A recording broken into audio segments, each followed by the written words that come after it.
Greetings, Mr. Integral Math. I'm actually a subscriber of yours, and I try to watch most of your stuff. I wanted to make a response to your dissection and commentary on Voice for Men. Let me just, at the outset, declare my neutrality in this matter. I am not a men's rights activist. I repeat, I am not a men's rights activist. I'm just a guy who makes videos. And as such, I have no real stake in the race. And furthermore, I don't know, or did not know, Earl Silverman, rather, the late Earl Silverman, so that's also not why I'm doing this.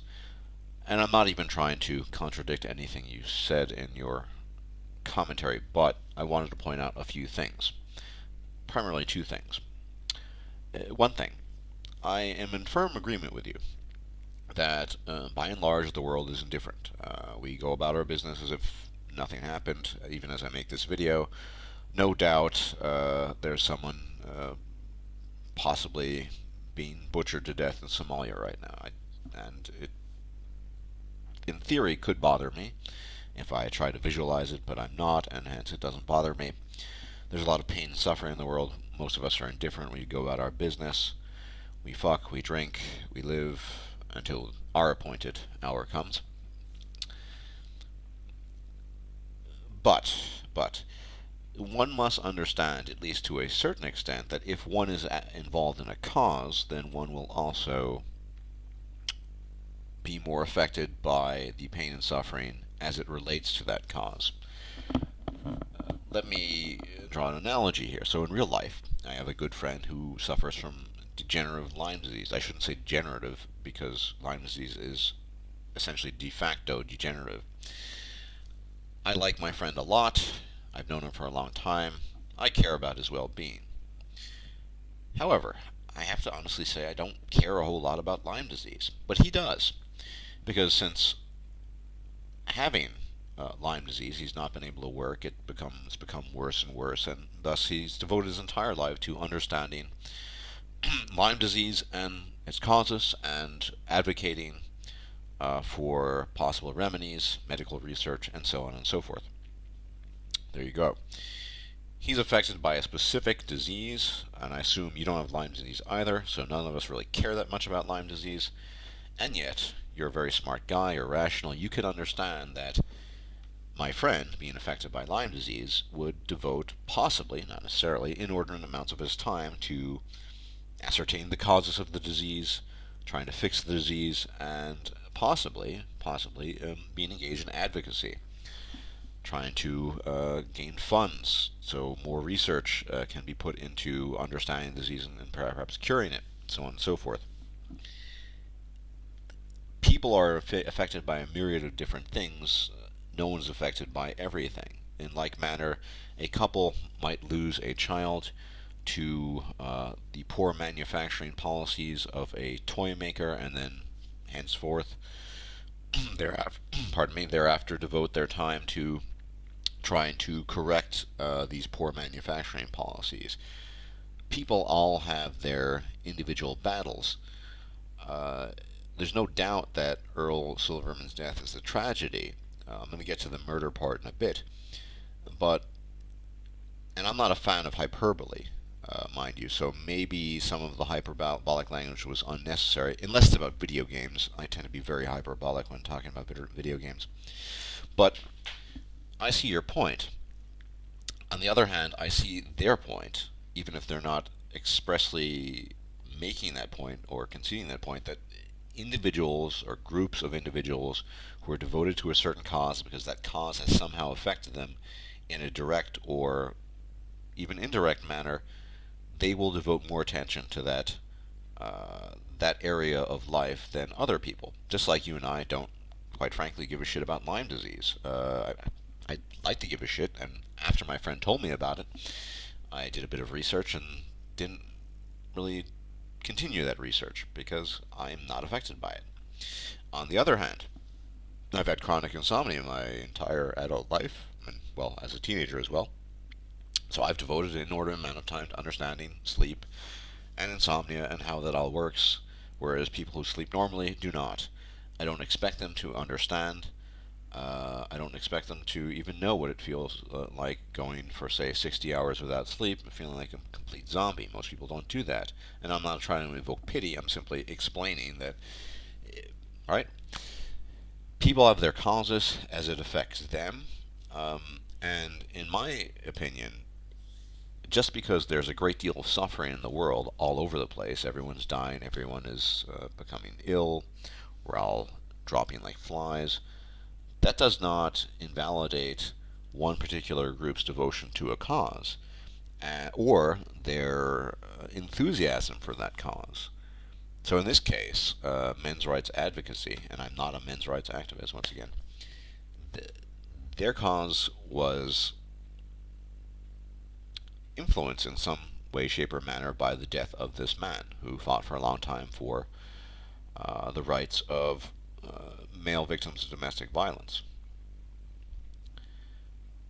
That they're being hyperbolic, I will not disagree with that. However, so what? Many people are hyperbolic when it comes to their individual causes, and I don't see any real issue with it. And I agree with you. You know, we're all indifferent about certain things. Maybe you're affected about. I've heard you used to be a police officer, for example. Maybe you're more affected by affairs relating to the police than other people. I myself tend to dislike the police because of repeated bad experiences with the police. There you go.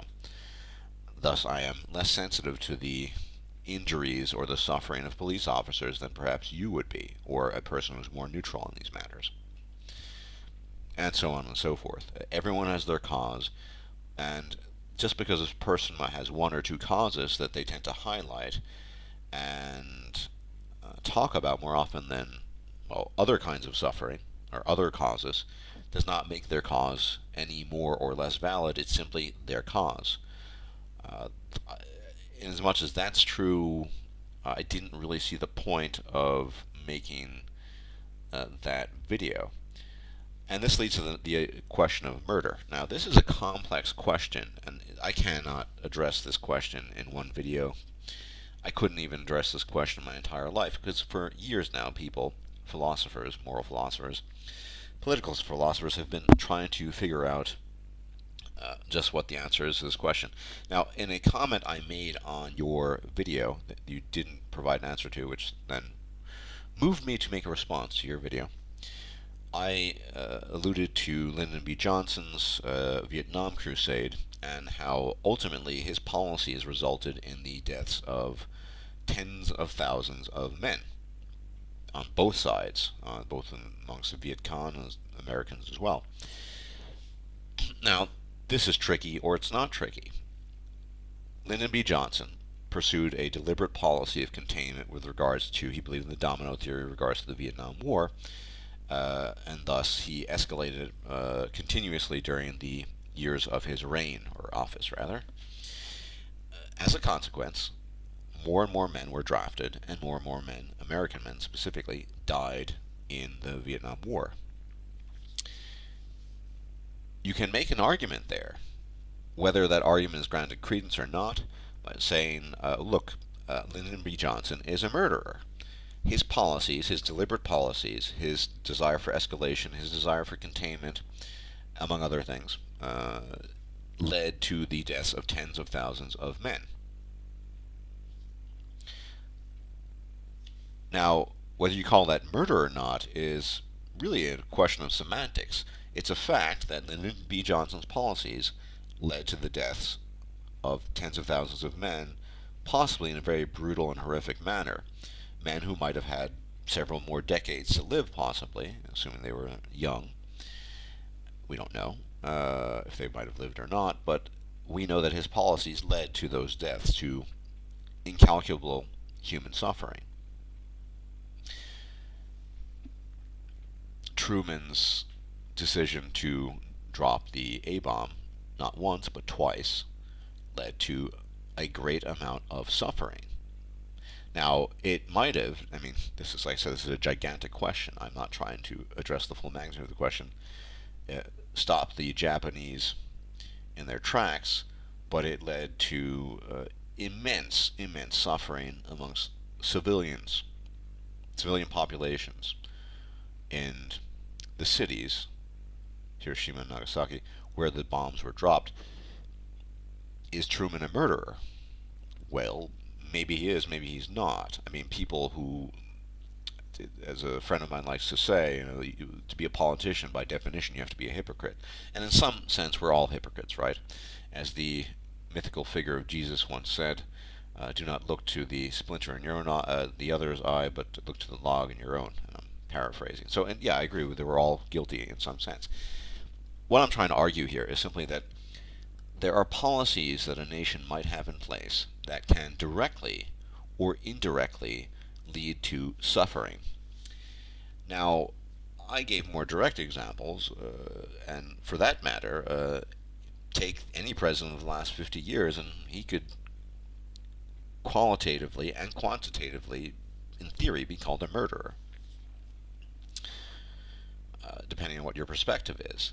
If a certain policy is in place, such as the Violence Against Women Act, or what have you, or a deprivation or an unequal distribution of funds for victims of domestic violence that becomes unequal by dint of dividing up the genders, that is, women get all the goodies and men get almost none, there will be consequences for that, from that. The question of murder is once again a semantic one. I don't know the circumstances of Earl's death. None of us really do. I suspect even Gerritz Watt is speculating as to why he actually took his life. But the misandric nature of human biology, and as a consequence society, does lend itself to bad governmental policies, which in turn can end up with men killing themselves. Now, I'm not going to actually call that murder per se, but I will say that those are policies that are in some way, shape, or form actively inflicting harm on men. I won't call it murder. Where does one draw the line? Is there an abstract complicity? Or is indifference complicity? Now, I'm not a huge fan of Noam Chomsky, except for a few things relating to linguistics and foreign policy.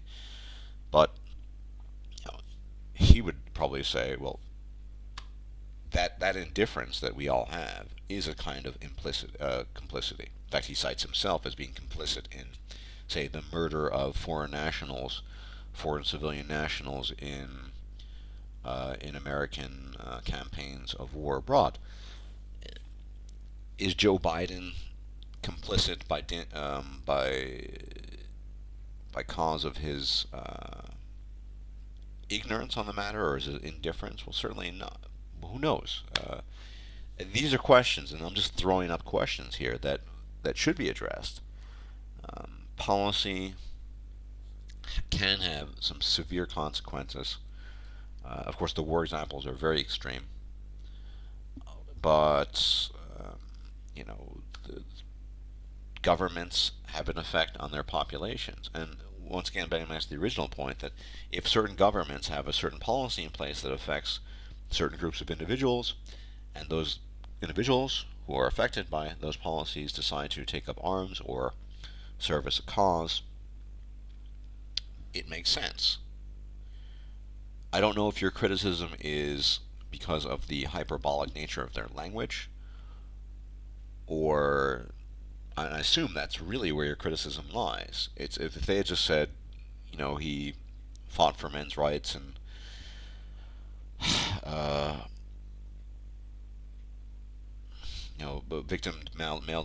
victims of domestic violence and so on and so forth, and then they said, and this is a direct consequence of misandric policies and the law and Canadian government, what have you, without using the murder word, I suspect you would not have had a problem. So your real issue is not so much in my assessment, my interpretation, not so much the lack of rationality or the lack of logic, but more the pronounced hyperbole of the narrative they're offering. And I can somewhat understand that. I wouldn't use language that like that myself, unless I'm talking about video games. But there you have it. So my question to you, High Lord Integral Math, I just used hyperbole, is where do we draw the line in terms of interpreting a policy that may or may not cause harm to people? And if it's demonstrably true that a certain policy causes visible harm to a certain group of people, can we say that the policymakers are responsible for harming those people? Perhaps unintentionally, but due to their indifference and due to the fact that they've enacted that policy to begin with. Anyway, I'm not going to keep on talking. This is a huge topic, but thank you for your videos, and the new haircut is looking good. Take care.